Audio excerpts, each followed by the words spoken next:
Yo, what's up mga kaibigan? Nali na tayo magkwentuhan ng battle for 5th seed ng Golden State Warriors at ng Memphis Grizzlies. Napakainit na simula ang pinakita ng Warriors sa game na ito. Gumawa sila ng 45 points sa first quarter sa pangunguna ni Stephen Curry na halos hindi magminti sa quarter na ito.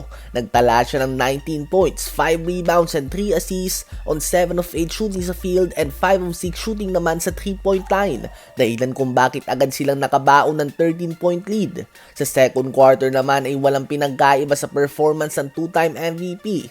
Tuloy pa rin nga ang kanyang mainit na laro. By halftime ay meron na siyang 32 points, 7 rebounds, 5 assists and 2 steals on 11 of 16 shooting sa field and 8 of 10 shooting sa 3-point line. May 15 points, 4 rebounds and 4 assists na din kaagad si Jimmy Butler. Subalit hindi nga nila maiwan ng Grizzlies dahil sa kakulangan ng produksyon ng others na tinatawag. Wala nang ang iba pa na nakagawa sa kanila ng double-digit scoring. Patungo sa halftime ay baon ng Warriors ang 8-point lead sa score na 74-66. Si Ja Morant ay meron na din 17 points to lead the way para sa Memphis Grizzlies. Sa third quarter naman ay dinagdagan pa nga ni Curry ang kanyang 3 points ng tatlo kaya naman meron na siyang 11 3-pointers patungo sa fourth quarter kasama ang kanyang 45 points. Ganun pa man tabla na nga ang score sa 103. Bukod nga sa first quarter, ang momentum ng game na ito ay nag-shift na sa Grizzlies. Sa fourth quarter ay palitan pa rin nga ng puntos ang dalawang koponan. Subalit sa uli ay nakuha pa rin nga ng Warriors ang impresibong panalo dahilan kung bakit aangat na sila sa 5th seed ng Western Conference. Si Steph Curry ay gumawa ng 52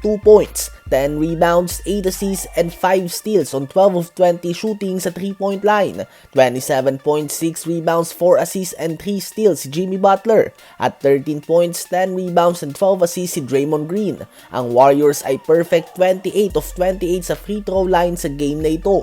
Habang muling natanggap ng Phoenix Suns na walang Kevin Durant ang talo kontra sa Milwaukee Bucks na walang Damian Lillard sa score na 133-123 kahit na gumawa si Devin Booker ng 39 points and 11 assists. Nanguna sa Bucks ang 37 points, 6 rebounds and 11 assists si Giannis Antetokounmpo, 23 points, 5 assists si Ryan Rollins, 22 points, 6 rebounds and 6 assists si Brook Lopez, 16 points si Taurean Prince, 12 points, 4 rebounds and 5 assists din si Kyle Kuzma. Habang matapos naman ang gulo kahapon sa bakbakan ng Detroit Pistons at ng Minnesota Timberwolves kung saan nadamay pa nga mga fans sa courtside, isang gulo na nagresulta sa 7 total ejections, nilabas na nga ng NBA ang kanilang disciplinary actions dito. Si Isaiah Stewart ay suspended ng 2 games at lahat naman ay may 1 game suspension sila Donte DiVincenzo, Ron Holland, Naz Reid at Marcus Sasser. Isa nga itong balita na hindi ka nais-nais para sa dalawang koponan na currently ay dikit lang din sa mga team na nakasunod nila sa standings. Subalit kung tutusin ay maswerte na nga sila na ganito lamang kakonti ang game sa suspended ng kanilang mga players. Ano ba masasabi nyo tungkol dito?